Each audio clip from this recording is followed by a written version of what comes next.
സംസ്ഥാനത്ത് 62 ലക്ഷത്തിലധികം പേർക്ക് നൽകി വരുന്ന സാമൂഹിക ക്ഷേമ സുരക്ഷാ പെൻഷൻ വർധനവിന് പിന്നാലെ കുടിശ്ശിക തീർത്ത് വിതരണം കൂടി ആരംഭിക്കുന്നു എന്നുള്ള സന്തോഷ വാർത്തയാണ് ഈ മണിക്കൂറുകളിൽ പുറത്തു വന്നിരിക്കുന്നത്.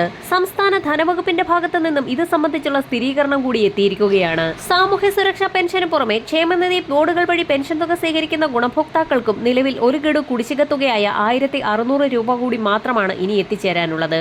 കുടിശ്ശിക ഇനത്തിൽ 1600 രൂപ കൂടി വിതരണം പൂർത്തിയാക്കുന്നതോടുകൂടി കുടിശ്ശിക തീർത്ത വിതരണം സംസ്ഥാന സർക്കാരിന്റെ ഭാഗത്തു നിന്നും അവസാന ഘട്ടത്തിലെത്തുകയും വർദ്ധിപ്പിച്ച പെൻഷൻ തുക അടക്കമുള്ളവ വിതരണം ആരംഭിക്കുകയും ചെയ്യും.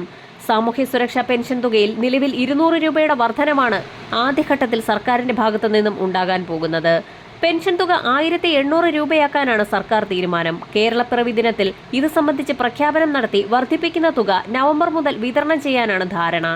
നവംബർ 1-ന് മുഖ്യമന്ത്രി പിണറായി വിജയൻ ഇത് സംബന്ധിച്ചുള്ള പ്രഖ്യാപനം നടത്തുമെന്നാണ് ഏറ്റവും പുതിയ റിപ്പോർട്ട്. ധനമന്ത്രിയുടെ വസതിയിൽ സെക്രട്ടറിമാർക്കൊരുക്കിയ വിരുന്നിലാണ് ഇത് സംബന്ധിച്ച തീരുമാനമുണ്ടായത്. മുഖ്യമന്ത്രിയും ധനമന്ത്രിയും ചേർന്ന് വിഷയത്തിൽ അന്തിമ തീരുമാനമെടുക്കും. സംസ്ഥാനം കടുത്ത സാമ്പത്തിക പ്രതിസന്ധിയിലൂടെ കടന്നു പോകുന്നതിനിടയിലാണ് ക്ഷേമ പെൻഷൻ വർദ്ധിപ്പിക്കാനുള്ള നീക്കമെന്നത് ശ്രദ്ധേയമാണ്. അതേസമയം തദ്ദേശ തിരഞ്ഞെടുപ്പ് കഴിഞ്ഞ് വീണ്ടും ക്ഷേമ പെൻഷൻ വർദ്ധിപ്പിക്കാനും ആലോചനയുണ്ട്.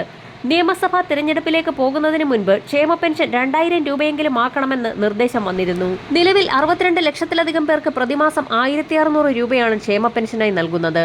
ക്ഷേമ പെൻഷൻ 2500 രൂപയിലേക്ക് ക്രമാനുഗതമായി ഉയർത്തിക്കൊണ്ടുവരുമെന്ന് കഴിഞ്ഞ തിരഞ്ഞെടുപ്പ് പ്രകടന പത്രികയിൽ LDF വാഗ്ദാനം ചെയ്തിരുന്നു. അതിന്റെ ഭാഗമായി ആദ്യഘട്ടമെന്നോണം 200 രൂപയുടെ വർധനവ് വരുത്തി 1800 എത്തിക്കാനാണ് സർക്കാർ നീക്കം.